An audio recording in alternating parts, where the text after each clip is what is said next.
सबसे बड़े भक्त हैं भगवान विष्णु।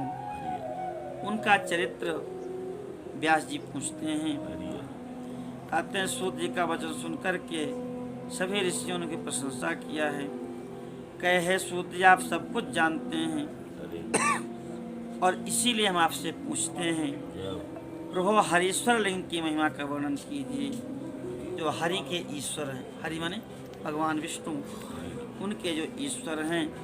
हमने सुना है कि भगवान शिव जी की नारायण के हाथ में सुदर्शन चक्र है, वो भगवान शिव ने प्रदान किया है। किस प्रकार से उनको शिव जी के द्वारा सुदर्शन चक्र की प्राप्ति हुई है, ये हम आपसे सुनना चाहते हैं। सूर्य जी ने कहा, मुनीश्वरों, हरीश्वर लिंग की अद्भुत महिमा है, अद्भुत कथा आप सुनो। भगवान विष्णु ने भगवान हरीश्वर से ही सुदर्शन चक्र प्राप्त किया था। एक समय की बात है, दैत्य बड़े प्रबल हो गए, देवताओं को, मनुष्यों को, सबको पीड़ा देने लगे और धर्म का लोप करने लगे।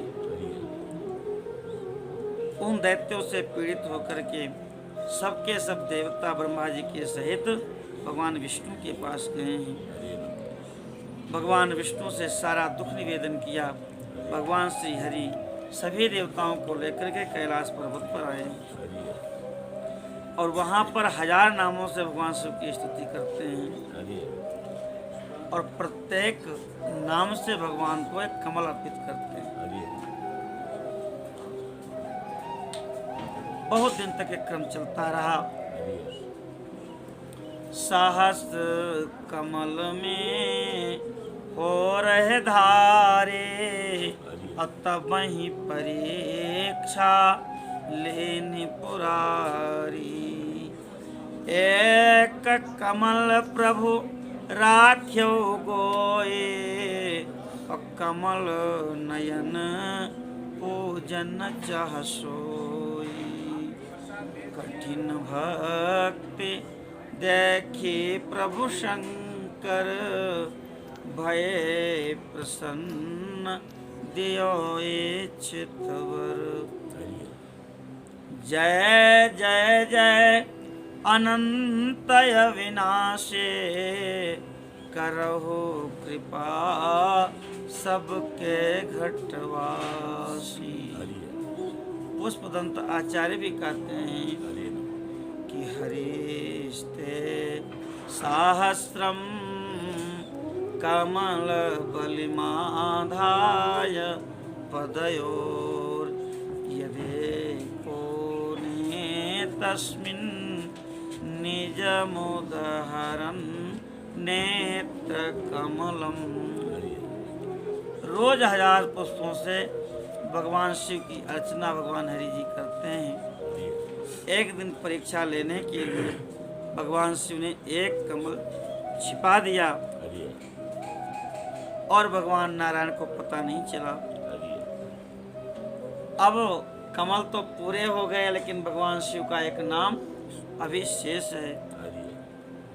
अब तो कमल के पुष्प की खोज करने लगे भगवान, कहीं कमल दिखाई नहीं पड़ रहा है, कहाँ फूल मिले। स्वयं जाकर के फूल ला नहीं सकते। क्यों?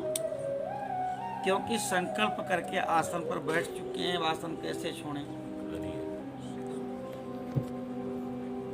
शरीर समर्थ न हो तो अलग बात है, और शरीर समर्थ है जिन साधकों का, उनको आसन ग्रहण कर लिए तो पूजा करके ही उठना चाहिए। विचार करते हैं कि गरुड़ को कहें पुष्प तोड़ लाओ तो भी नियम भंग हो जाएगा। क्यों? क्योंकि हम स्वयं पुष्प तोड़ करके लाते हैं। अंत में विचार करने लगे कि नव कंजलोचन कंज मुख कर कंज पद कंजारुणम। हमारे भक्त हमारे नेत्रों को भी कमल कहते हैं, कर कमल भी हैं, पद कमल भी हैं, मुख कमल भी है। इतने कमल तो हमारे पास में ही हैं। पद कमल चढ़ा नहीं सकते, क्योंकि इष्ट को चरण कमल चढ़ाया जाए ये मर्यादा के विपरीत है। कर कमल चढ़ाएंगे तो कल से एक हाथ से हम कमल की नाल पकड़ते हैं, दूसरे हाथ से कमल तोड़ते हैं, और एक ही हाथ से ये काम कैसे होगा। मुख कमल चढ़ा देते हैं तो कल से महादेव जी के नाम का उच्चारण कैसे करेंगे। नेत्र कमल दो हैं, अगर एक चढ़ा भी दें तो एक नेत्र से काम चलता रहेगा। इस प्रकार से भगवान ने विचार किया है और कमल सदृश एक नेत्र को निकाल करके चढ़ा दिया। भगवान शिव बड़े प्रसन्न हुए और प्रकट हो गए और कहे, हे हरे, हम तुम पर परम प्रसन्न हैं, तुम वरदान मांगो, मेरे लिए कुछ भी अदेय नहीं है।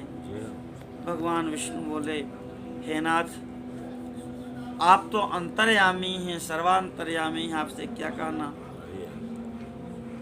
आपने आदेश दिया है तो मैं वरदान मांगता हूँ। दैत्यों ने पूरे जगत को पीड़ित कर रखा है, हम लोगों को कहीं सुख नहीं मिलता। स्वामी, मेरे अपने अस्त्र शस्त्र दैत्यों के वध में काम नहीं आ रहे हैं, वो सब कुंठित हो गए हैं। परमेश्वर, इसलिए मैं आपकी शरण में आया हूँ। ऐसा सुन करके, क्योंकि भगवान नारायण ने दर्शन अर्पित किया है, दर्शन माने नेत्र, तो उसमें सु जोड़ करके भगवान ने सुदर्शन चक्र प्रदान किया है और कहते हैं कि यह कभी भी असफल नहीं होगा, यह सुदर्शन चक्र अमोघ होगा। पुष्पवंत जी तो कहते हैं कि सुदर्शन चक्र और कोई नहीं, भगवान शिव ही सुदर्शन चक्र।